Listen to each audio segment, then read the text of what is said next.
歡迎收睇6點鐘新聞，我係李彤，我係吳秀華。先睇下今日嘅新聞重點。工人清拆候任行政長官梁振英山頂寓所嘅僭建物。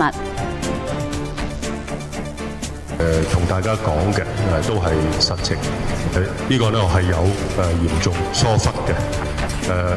我一直以嚟呢唔知道自己屋企有僭建。最近梁振英又話希望以工作表現爭取市民嘅信賴。海南將會喺西沙群島嘅4個礁石嘅海域劃定為文化遺產保護區。詳細嘅新聞內容，候任行政長官梁振英山頂貝璐道寓所嘅僭建物，工人開始清拆啦。梁振英就承認啦，嚴重疏忽，重申無意隱瞞。先由林詠雯報道清拆僭建物嘅情況。清拆工作朝早展開，工人先將清拆用嘅工具運入梁振英山頂貝璐道大宅。先拆嘅係車位僭建嘅上蓋，工人綁上安全帶爬上去，用工具將車位上蓋逐塊拆落嚟。拆到晏晝，僭建上蓋差不多拆完，即係剩低金屬支架，車位重見天日。工人又喺葡萄架旁邊同樣係僭建嘅雜物房搬出雜物。呢度幾時清拆要視乎車位上蓋嘅清拆進度。梁振英呢一個大宅發現有6個僭建物，其中玻璃棚同埋葡萄架已經清拆。上個星期屋宇署勘察過之後，另外發現多4個嘅僭建物，咁其中車位底下一個200尺嘅空間，將會喺2個禮拜之內將佢填平。咁至於大宅就會補交資料將佢保留。為咗影大宅清拆僭建物嘅情況，傳媒用盡方法，吊臂車都要出動協助拍攝。亞洲電視記者林詠雯報導。再同林詠雯傾下啦。你喺貝璐道嗰度採訪咗成日啦，清拆工作完成未呢？係啊，李彤啊，咁大概喺1個鐘頭之前呢，咁即係大約5點鐘啦。其實工人呢稍為停咗工程㗎，咁見到佢哋呢清理一啲嘅建築嘅廢料啦。咁但係呢工程啱啱呢又開始返㗎，咁所以我哋都仲未話好掌握到佢哋會係今日完成晒清拆嘅支架，定係話分開幾日去做㗎。咁至於其他嘅僭建物啦，咁好似呢一個車位底下200米嘅空間，幾時開始填平？雜物房幾時開始工程呢？咁我哋問過候任特首辦㗎，佢哋就話要再了解一下。呢度嘅情況報導完畢，將時間交翻俾你啊，李彤。唔該晒各位喺出邊嘅同事。梁振英承認喺大宅僭建物事件當中嚴重疏忽，但係重申無意隱瞞。佢又話希望憑工作表現令到市民相信佢係有誠信同埋值得信賴嘅行政長官。宋子豪報道。梁振英出席政黨舉辦嘅座談會，被問到佢喺山頂大宅僭建嘅事，佢承認嚴重疏忽，但重申無意隱瞞，再次向市民致歉。我對自己都好失望，我係感到十分之歉疚嘅。我希望落去，大家呢可以憑住我嘅工作、我嘅表現，係繼續相信我係一個有誠信嘅人，同埋呢係值得大家信賴同埋支持嘅行政長官。梁振英話買入大宅嘅時候唔知道有僭建物，即使早前喺行政長官選舉入面，對手唐英年被揭發大宅有僭建，都冇意識到要檢查自己屋企。我冇試圖去淡化嗰件事，而所有同大家講嘅都係實情。呢個呢係有嚴重疏忽嘅。我一直以嚟呢唔知道自己屋企有僭建。最近呢，有再提我嘅後任班子，請佢哋呢加倍留意，唔好呢好似我咁呢犯一啲不必要嘅但係嚴重嘅一啲疏忽上嘅錯誤。另外，梁振英被問到立法會否決優先處理政府架構重組議案，係咪會擔心未能夠趕及喺今個會期內通過重組建議，影響管治？梁振英就話無論如何會盡力實踐選舉承諾。有冇影響呢？咁呢個當然呢就係睇用舊嘅政府總部架構呢段期間有幾長？7月17號之後啦。如果之後嘅話呢，如果要拖幾個月嘅話呢，當然個影響會比較大。佢又話好重視行政立法關係，上任之後會多同議員對話，又認為政府掌握民意同埋議員嘅訴求同樣重要。亞洲電視記者宋子豪報道。再有政黨到廉政公署投訴，要求徹查被揭發大宅有僭建嘅梁振英，喺選舉嘅時候呢，係咪有作出失實聲明？咁而民建聯呢就認為梁振英已經就事件吸取教訓，唔會支持不信任動議。民主黨就將會開會決定係咪提出選舉呈請。宋子豪報道。幾名民協代表手持標語同埋橫額去到北角廉署總部抗議，投訴梁振英涉嫌喺選舉入面作出失實聲明，要求廉署立案調查。幾名人民力量嘅成員亦都分別去到廉署遞交書面投訴，民協同埋人民力量都話支持向梁振英提出不信任動議。而民建聯就認為事件反映梁振英政治敏感度不足，但相信佢已經吸取教訓，唔會提出不信任動議。我哋認為佢係需要係再交多啲嘅資料去澄清。我哋亦都係見到佢係三番四次係作出佢嘅歉疚同埋佢嘅一個嘅道歉。至於將來嚟講呢，係有任何嘅議員佢作有任何嘅跟進，我哋當然係會落埋水噶啦，我哋冇咩放唔放馬。而民主黨就要求梁振英暫緩清拆大宅入面嘅僭建物，保留證據俾屋宇署調查。因為你知道佢係有一個可能性呢，係屋宇署要做刑事嘅偵查嘅，即係等於唐英年而家呢，唐英年個大宅係未俾佢批准去填嗰個地庫嘅，因為未查完嘛。民主黨將會召開特別中委會，決定喺特首選舉入面落敗嘅黨主席何俊仁係咪作出選舉呈請。亞洲電視記者宋子豪報道。海南省將會喺西沙群島嘅4個礁石嘅海域設立三沙市嚟到管理，劃定為文化遺產保護區，有助開發同埋保護中國南海深海考古嘅工作。外交部就重申中國擁有南海嘅主權係無可爭議嘅事實。何子豪報道。國務院批准喺海南省設立三沙市，負責管轄西沙、中沙同埋南沙群島，又會喺西沙群島嘅北礁、華光礁、玉鐸礁同埋永樂礁設立文化遺產保護區，同公安部合作搭建現代化海上監管平台，建立文物保護系統。南海海域經考古證實為中國古代海上絲綢之路嘅必經之地。海底文物遺存豐富，但係長期冇人監管，大部分文物嘅破壞程度達到80%以上。早前有一艘南宋沉船喺西沙群島南部出水，現正喺海南省博物館展出。沉船上同埋附近海域發現嘅古瓷器等大約2萬件文物，表明咗南宋時期中國就取到南海進行海外貿易。通過對這些古船的測定來看，絕大部分都是我們中國的古代沉船。從這一點可以說明南海是中國漁民最早發現、開發和經營的。最近又喺西沙水域發現咗新嘅文化遺址，相信海南三沙市設立嘅未來南海系統性水下考古工作，提供咗補給、停泊同埋避風方面嘅便利。而外交部就指，中國對西沙、中沙同埋南沙群島在內嘅南海諸島擁有無可爭辯嘅主權，設立三沙市只係調整行政管轄，又反對任何侵犯中國主權嘅行為。近日越南通過法例，將跟中國有主權爭議嘅西沙同埋南沙島嶼列入越南嘅管轄範圍，引起中國嘅不滿。亞洲電視記者何子豪報導。雲南同四川兩個省嘅交界發生5.7級地震，造成4個人死亡，100幾人受傷。姚潤發報導。受地震波及嘅重災區雲南麗江市寧蒗縣，多間嘅房屋損毀，牆壁倒冧剝落，居民逃到屋外暫避，100幾人死傷，縣內嘅通訊中斷。雲南省要啟動2級地震應急預案，消防同武警等過百名嘅人員前往災區救災，將受災嘅居民安排到安全嘅地方，並向佢哋派發帳篷、棉被同棉衣等救援物資應急。另外有超市嘅閉路電視影到地震時貨物跌落地。地震發生喺尋日下晝，震央位於雲南省同四川省交界，波及範圍涉及兩省14個嘅鄉鎮。雲南有3人死亡，四川就有1人喪生，總共2萬人要撤離。地震發生之後有超過50次嘅餘震。亞洲電視記者姚潤發報導。休息一陣，咁翻嚟會報道。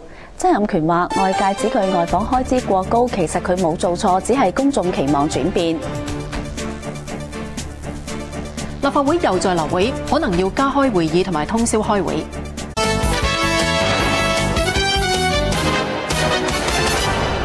翻嚟新聞時間，行政長官曾蔭權表示，梁振英已經盡快向公眾解釋僭建事件，應該俾機會佢管治香港㗎。咁係啊，曾蔭權又話啦，外界指佢外訪開支過高，咁其實佢冇做錯，只係公眾嘅期望變咗。曾蔭權接受國際台時事中環節目訪問，佢冇直接回應政府係咪有危機，但就話梁振英已經好快向公眾解釋屋企嘅僭建事件。Give CY a chance to run Hong Kong.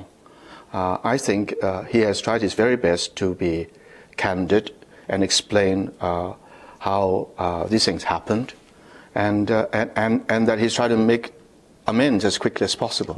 曾蔭權早前都被外界批評，指佢外訪嘅開支過高，佢就話向公眾道歉唔等於佢做錯。In my heart, I have.You see, I apologize for it. Not that I believe that I have done something which is against the rule or against the law, but I feel that I've hurt some people who thought that I was spending too much money. 近期民望不斷跌，曾蔭權話：佢唔係唔在意，只係唔可以責怪其他人。咁又透露，佢卸任之後最少半年都冇固定地方住。有關曾蔭權嘅訪問會喺禮拜日嘅國際台時事中環節目播出。立法會晏晝再次因為出席嘅議員人數不足而流會，立法會主席曾鈺成話唔會將責任歸咎議員刻意唔出席會議，咁但係積壓多項嘅議案要處理，會考慮加開會議同埋通宵開會。高祖兒報導。立法會下晝繼續審議上星期大會未完成嘅議案，會議開始5分鐘之後，民主黨嘅涂謹申要求響鐘點人數。傳召議員嘅時間呢已經係過咗15分鐘，由於會議仍然不足法定人數，我現在宣布休會。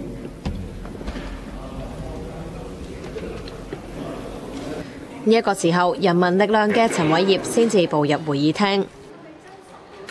明顯就係我哋仍然係進行緊拉布嘅手段啦，即係政府嘅，因為其他議案如果喺呢個17號前通過嘅話咧，仍然有機會呢個5C14局喺保皇黨支持情況之下可以通過啊嘛。你覺得你保皇黨你要保駕護航，即係就要出席會議。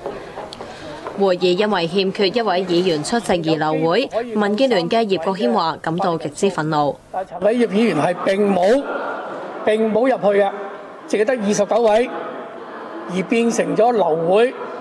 呢個流會一路都係我哋而家係排山倒海地等緊，我哋好多嘅法案要處理。去到咁樣嘅情況下，我哋嘅特別係一啲呢個泛民嘅反對派嘅議員，點解仲仍然用咁嘅方式去拖延成個有關嘅法例？立法會主席曾鈺成話：議程要延至到星期3再繼續，目前仍然有27項議案要處理，會徵求議員同意，下星期6日加開會議，亦都會考慮通宵開會。我唔會去將責任歸咎喺任何一方面嘅，我就當然希望係唔需要通宵會議啦，因為呢個事實上係對議員嚟講都係會好大嘅壓力，對我哋嘅秘書處嘅同事都好大壓力。但係如果我哋目標係要完成晒所有呢啲法案同議案嘅話咧，我哋去到某一個時候，我哋都要考慮㗎。民主黨對黨內有4名議員缺席致歉，新民黨嘅葉劉淑儀就認為近日不停開會已經感到疲倦，難以再通宵開會。亞洲電視記者高祖兒報導。埃及歷嚟第一次民主選舉，由60歲嘅穆斯林兄弟會候選人穆爾西勝出，佢呼籲國民團結，放下分歧，共創將來。但係由於前總統穆巴拉克倒台之後1年幾以嚟都係由軍事委員會掌控國家，穆爾西要收拾動盪嘅局面，會面臨嚴峻嘅考驗。姚潤發報道。開羅解放廣場大批嘅穆爾西支持者高舉國旗歡呼。同樣嘅場面喺埃及各地都有出現，有民眾表示埃及人等咗幾千年先至有第一個真正嘅民選總統。穆斯林兄弟會成員嘅穆爾西當選後發表電視講話，呼籲國民團結，承諾會平等對待所有嘅國民，保證埃及有宗教同和平示威嘅自由。佢話國家團結係唯一解決目前困境嘅方法。佢又向喺舊年為推動革命而犧牲嘅人致敬。60歲嘅穆爾西喺總統選舉第2輪投票得票約51%，多過對手前總理沙菲克嘅48%選票，成為前總統穆巴拉克下台之後首位嘅民選總統，亦打破埃及60年嚟由軍人做總統嘅局面。而落敗嘅前總理沙菲克支持者表示震驚同憤怒，認為穆爾西將埃及出賣俾美國。多國致電祝賀穆爾西當選，鄰國以色列表示尊重埃及民主進程嘅結果，希望雙方簽訂嘅和約能夠維持。美國形容係埃及邁向民主嘅里程碑，會支持埃及人民對革命嘅承諾。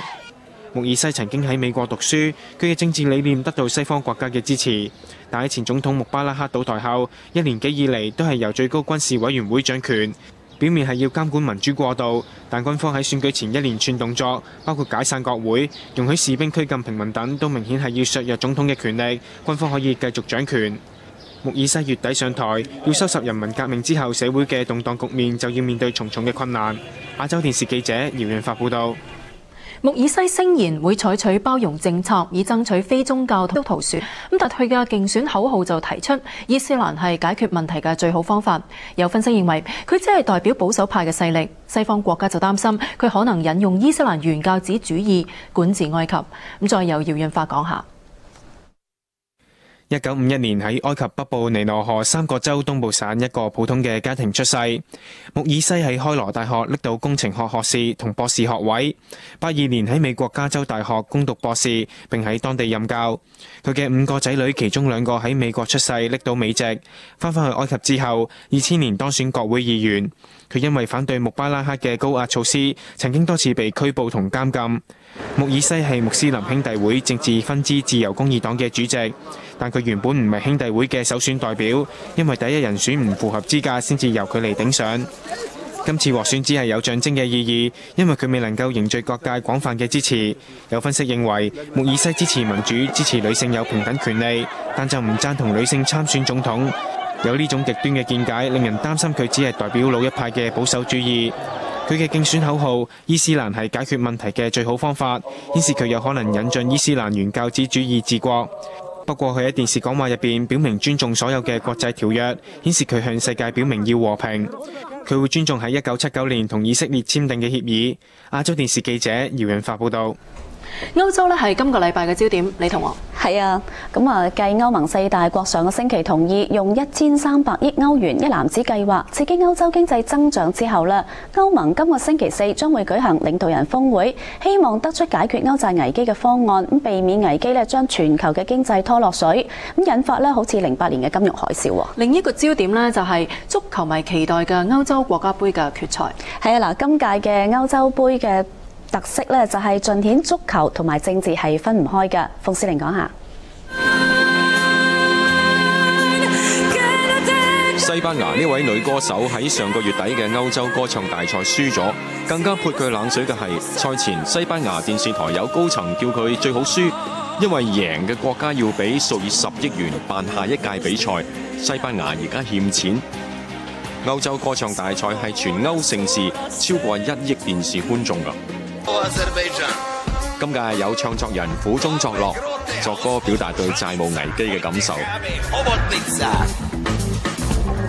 唔夠1個月之後，西班牙人又有苦中作樂嘅機會啦。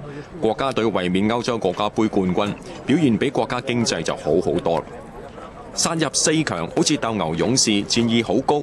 民眾都暫時忘記國內10年期國債收益率同樣咁高，升到超過7%嘅歷史高位，即係國家向外借錢要俾嘅利息越嚟越高。今年歐洲盃被笑稱做歐債盃、歐洲盃，8強齊集欠債嘅歐豬4國，同埋喺歐債危機中負責埋單嘅大戶德國。足球同政治分唔開，今屆可以話係活生生嘅例子啦。歐債危機繼續困擾全球市場。雖然希臘成功組成咗聯合政府啊，但係市場焦點轉到西班牙。除咗10年期國債收益率破紀錄，公共債務滾大，國內銀行獨立審計結果顯示，歐元區近期答應嘅1000億歐元援助銀行業嘅金額，可能唔足夠拯救壞帳嚴重嘅業界。衛冕嘅西班牙喺歐國杯實力最高班，西班牙喺歐元區同樣大到不能倒。喺還債上面，西班牙要靠德國。歐國杯嘅賽事裏邊，債仔西班牙亦都有機會對撼債主德國，就好似8強最有火花嘅一仗，債主德國對債仔希臘。德國贏希臘，德國總理默克爾開心成咁。但係佢可唔可以喺今個星期4舉行嘅歐盟峰會，堅持要各個借貸國緊縮財政，對佢自己嘅仕途就好重要啦。因為德國人越嚟越不滿，要幫只係識揮霍而唔想緊縮荷包嘅歐洲兄弟，幫完葡萄牙、希臘，隨時仲有西班牙同埋意大利上門。多個歐元區國家，包括法國，都贊成推出歐元區共同債券。默克爾一直反對嘅立場同法國越行越遠，因為佢認為發行歐元共同債券，即係變相依賴德國人幫手還債。預料領導人峰會仲會討論係唔係利用歐元區救助基金直接買需要救助國家嘅主權債券等等。不過樣樣都有分歧。歐國杯7月1號就完啦，歐債危機就唔知持續到幾時。亞洲電視記者封蕭寧報導。陣間返嚟會報導，新一批通脹掛鈎債券 iBond 首日掛牌升咗大約半成。專家話並唔係所有幼稚園學生都有足夠水平接受用普通話教中文。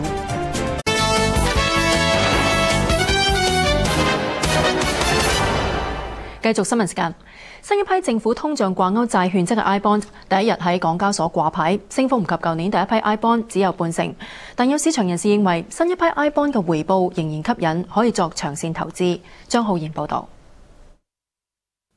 吸引超過33萬人認購嘅新一批 iBond 喺港交所掛牌，全日成交金額高達7億。咁又係咪所有抽中嘅散戶都善價而沽啦？我哋唔放，我都唔等錢用。唔等錢用，即係會諗住留翻嚟用其他用。係啦，較期咪咩咯？未較期啊！我哋睇翻新一批 iBond 嘅表現，朝早開市報105個1，一度跌穿過呢一個水平，收市就報105蚊，較發行價100蚊高出5%。如果以呢一個價錢沽出，唔計手續費，每手賺500蚊。但表現就差過舊年首批 iBond 首日6.7%嘅升幅。政府預測今年全年通脹率只係得大約3.5%，而 iBond 嘅派息率係根據過去6個月嘅通脹率嚟定。新一批 iBond 嘅回報可能因為通脹回落而不及首批 iBond。但有市場人士就認為，外圍市況波動，加上未來通脹率可能回升，即使現價買入作中長線投資，回報仍然係吸引。全世界都行緊一啲量寬嘅措施嘅時間呢，其實個通脹嚟緊係有機會係回升嘅。如果通脹係回升嘅時間呢，譬如話上翻去4-5% 啊，咁其實 iBond 而家個價呢，某程度上有可能係叫做低咗嘅。另外有意沽出 iBond 嘅投資者亦都要留意，銀行嘅債券戶口一般都唔會收取印花稅同埋經紀佣金，所以銀行開出嘅買賣價會較證券或者係經紀行喺港交所嘅報價為低。亞洲電視記者張浩然報道。港股反覆下跌唔夠100點，連跌第3個交易日。市場觀望月底舉行嘅歐盟會議能否就應付歐債危機取得進展，投資者嘅入市態度謹慎。恒生指數係缺乏方向，收市係報18,897點，跌咗97點，成交持續淡靜唔夠400億元。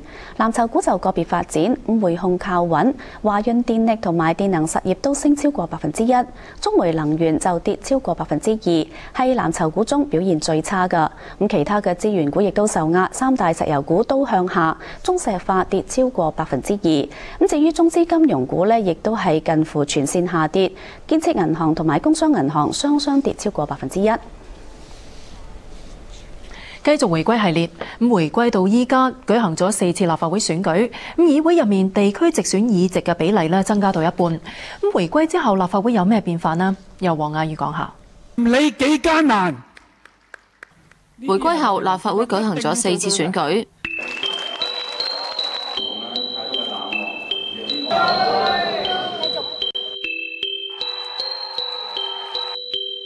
15年間，地區直選議席由24席增加到現時佔一半，有30席。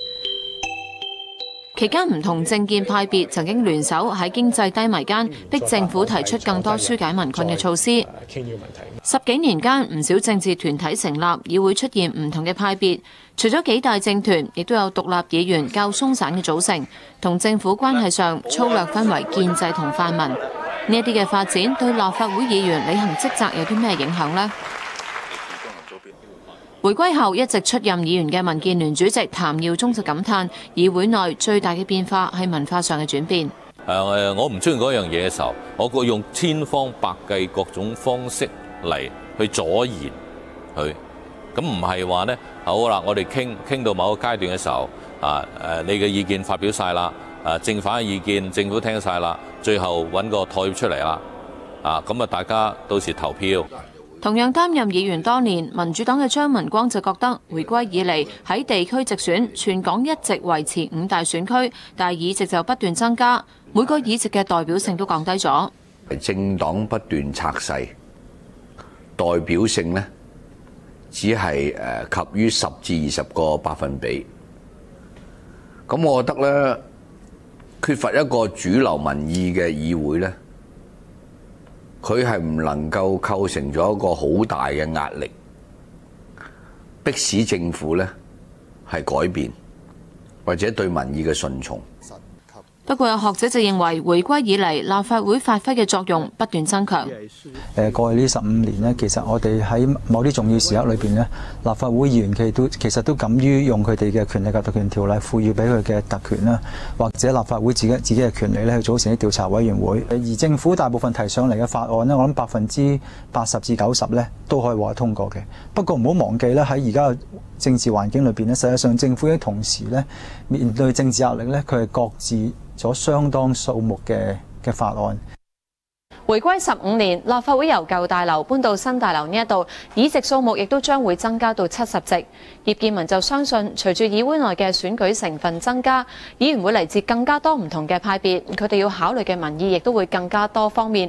咁所以預期立法會喺監察作用增強嘅同時，行政立法關係會越見緊張。亞洲電視記者黃雅瑜報導。院常會喺2003年嘅檢討報告就建議用普通話嚟到教中文，作為中文科嘅長遠發展目標。唔少小學近年喺小一已經開始用普通話嚟到教中文㗎啦。不過有普通話嘅專家就話啦，並唔係所有幼稚園嘅學生都有足夠水平接受用普通話教中文㗎。咁特別係聽同埋講有待加強。歐志良講下。呢幾個幼稚園學生正係參加一個普通話測試。有執行指令。請問你哪張圖是警察叔叔啊？都回答測試員嘅提問。天上飛着幾隻大雁？天上飛着3隻大雁。考驗佢哋嘅普通話聽同埋講嘅能力，唔同級別顯示咗佢哋嘅水平去到邊度。唔少幼稚園都會為學生安排呢種測試，了解學生嘅普通話水平。近年唔少小學同埋中學都開始推行普教中，用普通話上堂。但係有資深專家就話，好多幼稚園學生未必能夠應付普教中。如果從現在整體的這個水準來看呢，他們一升小學很難應付普教中。如果跟他溝通，語言的溝通，他有困難，聽多了他聽不了，說多了又說不清，這是最大的問題。讀還是問題不是太大。有幼稚園校長就認為，透過測試了解小朋友嘅普通話水平，可以及早為普教中做好準備。但係就絕對唔能夠將測試作為入讀名校嘅手段。小學嘅校長，佢哋喺收生情況之後，都唔係一定要睇你幾多張普通話文憑嘅證書、英文啊、數學，反而佢係小朋友嘅應對上邊呢，佢能夠係容易表達，同你容易溝通。我諗呢啲係收生，我估計啦嚇，我哋希望家長就唔係呢方面呢，係咁多個催促小朋友。周校長強調，要小朋友學好普通話，可以嘗試多用普通話同佢溝通。但係就千祈唔好中英夾雜。亞洲電視記者歐志良報道。中大校長沈祖堯對早前發生女職員懷疑被性騷擾事件，女事主不幸去世感到惋惜。大學會成立檢討委員會，改善現有性騷擾投訴機制。李思文報道。沈祖堯指大學早喺95年已經有性騷擾投訴機制，認為機制行之有效，但承認仍然有改善嘅空間。喺整件事嘅裏邊，其實我哋有好多次嘅反思，究竟喺學校方面有冇啲咩嘢係可以做得更好呢？我哋會成立一個嘅檢討委員會，就包括咗揾一啲嘅校內嘅或者係加埋校外嘅人，同埋咧係聽一啲法律嘅意見，同埋一啲係對於呢一方面有經驗嘅社會人士嘅意見，然之後再去改善。至於舊年副總理李克強訪問港大而引起嘅保安事件，沈祖堯話大學會吸取經驗，盡量開放言論空間俾師生表達意見，又話並冇因為校內擺放嘅民主女神像而感到壓力。另外，為配合新學制同中大着重學生嘅通識同語文教育，中大會聘請8多名教師以小班教學形式教授通識科。亞洲電視記者李思文報道。有法律學者認為，本港嘅法治水平過去幾年有下降趨勢。特區政府多次要求人大釋法，批評處理態度未夠嚴謹。但有研究基本法嘅專家就話，釋法係憲制容許嘅，應該以憲制慣例作進一步解釋。黃翠芝報導。回歸之後，本港4次要求人大釋法，包括居港權同政制發展。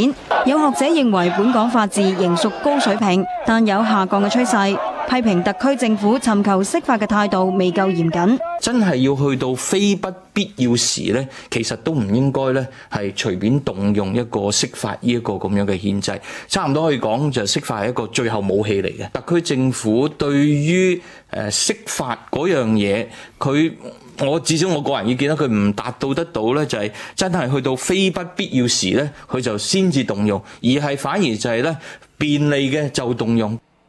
但基本法研究中心主席胡漢清就認為，釋法係憲制嘅工具，並非武器，唔應該視為洪水猛獸。政府應以憲制慣例釋除爭議。由始至終呢，你唔將個透明度原理講出嚟，而香港政府定一個憲制慣例自我約束嘅，喺呢種情況之下，即係譬如話基本方針政策呢個最大爭議㗎啦，係嘛？居港權究竟呢樣嘢係咪應該由中央去解釋，而香港終審庭係冇呢個權嘅呢？胡漢清又認為，回歸至今，特區政府嘅司法部門喺處理釋法問題嘅態度並不積極。亞洲電視記者黃翠芝報道。運輸及房屋局局長鄭汝樺出席任內最後一次房委會公開會議，佢表示未來5年會除咗按計劃興建75000個公屋單位，亦都會視乎需要增加房屋供應量。實習記者梁浩如報道。公屋輪候家庭增加，公屋嘅需求越嚟越大。運輸及房屋局局長鄭汝樺表示，房委會會全面檢討公屋嘅需求。我哋嘅工作咧，不單止係為市民係提供住屋，即係唔係單單係有瓦遮頭嚇。我哋係要全面咁樣去建設一個社區嘅。咁所以我哋提供嘅咧係除咗係居住嘅單位咧，我哋都好着重嗰個配套。鄭汝樺話喺未來5年，房委會會合共興建75000個單位，重新數量係根據最新嘅需求而調節。如果有需要，必定會增加公屋嘅供應。係積極喺全港各地區去覓地啦，喺唔影響環境嘅情況底下，盡量去爭取嗰個放寬地積比率同埋高度限制啦，同埋認真咁檢視舊嘅屋邨呢重建嘅潛力等等，去務求可以做到呢係地盡其用嘅。另外，房委會會着力規劃首批共6個新居屋嘅項目，期望用短時間完成技術研究、規劃同設計工作，盡早回應市民所需。亞洲電視記者梁浩儀報導。警方掃蕩非法外圍賭博集團，喺荃灣破獲一個外圍投注收售點，檢獲1000萬元嘅波籃同埋馬籃，拉咗個男人。被捕嘅33歲男人被黑布蒙頭同埋鎖上手銬，由探員帶走。警方總共檢獲5萬幾蚊嘅港幣同埋人民幣現金，同埋一批投注記錄等。警方朝早根據線報喺荃灣大窩口道一個住宅單位採取行動。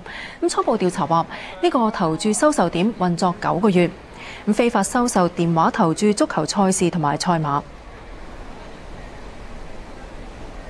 行政長官曾蔭權接受國際台時事中橫節目訪問，被問到海外訪問開支，佢強調並冇違規。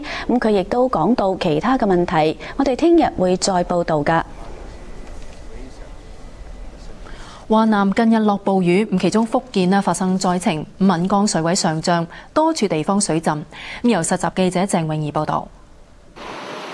喺福建，持續嘅大雨令閩江水位上升，發生超警戒水位嘅洪水，部分低窪住宅區被浸，道路房屋受到破壞，有村民被困，由消防員出動救援艇救出，轉移到安全嘅地方暫避。暴雨持續，當局啟動應急預案，緊急轉移超過6500人。而喺另一個受災嚴重嘅江西省，洪水湧入村莊，道路積水，房屋被浸。雖然大雨已經停咗，但水位並冇下降。居民救出被困嘅豬隻，有居民被困屋內，需要消防員前往營救。針對多個地方出現洪水災害，當局派出工作組趕往各地指導防洪工作，又為居民提供物資援助。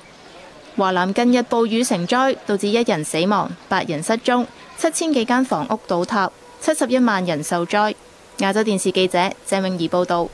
新聞報導完啦，再會。